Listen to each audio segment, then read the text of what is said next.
নাহনু আকরাবু ইলাইহি মিন হাবলিল ওয়ারিদ।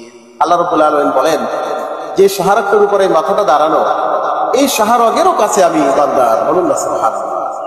দেখুন, আমরা মহান আল্লাহকে খুঁজতে কত জায়গায় সফর করি, তাই না? অনেকে খাজা বাবার দরবারেও দৌড়াই কিনা। আবার কেউ তো এই কথাও বলে, বাবা তোমার দরবারে কেউ করে না কালী হাতে। নাউজুবিল্লাহ, কেউ কি সম্ভব বাবার দরবারে? বাবা সেই ময়ূরে পড়ে রয়েছে কই?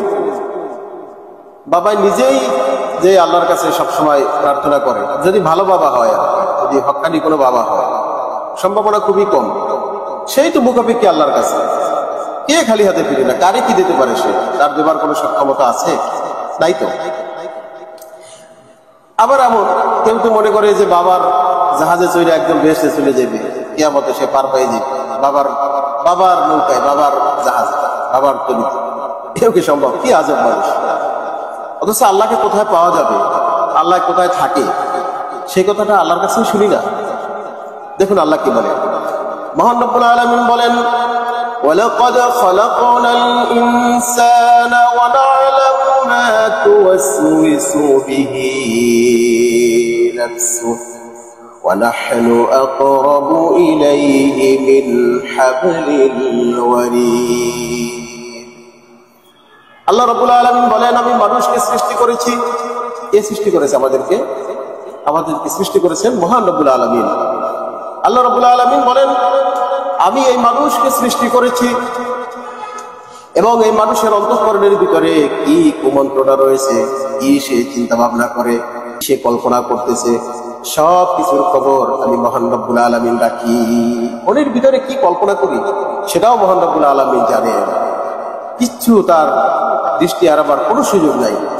এরপরে যে কথাটি এখন গুরুত্বপূর্ণ সেটা হলো, وَنَحْنُ أَقْرَبُ إِلَيْهِ مِنْ حَبْلِ الْوَرِيدِ।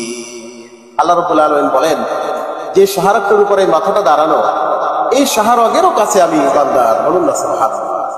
আল্লাহ আছে আমার কাছে, তার রহমত, তার করুণা, তার দয়া সব সময় আমার কাছে আছে। আমি দৌড়ে যাই কই? কোন খাজা বাবার দরবারে? নাউজুবিল্লাহ, কোনো দরকার নাই। আপনি গভীর রজনীতে উঠেন, সবাই যখন ঘুমিয়ে, তখন আপনার সমস্যার কথা মহান রব্বুল আলামিনের দরবারে দাঁড়িয়ে বলেন, রব্বুল আলামিন আমি এই সমস্যার ভিতরে আছি, এই অসুখের ভিতরে আছি, এই বিপদের ভিতরে আছি।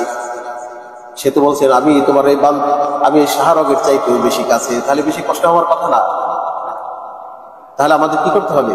আমাদের যা চাইতে হবে, আমাদের যা প্রয়োজন, আমরা নিজেরা আমার প্রভুর কাছে, আমার রবের কাছে, আমার মাসুকের কাছে আমি চাইব, আল্লাহ আমাকে দিবেন।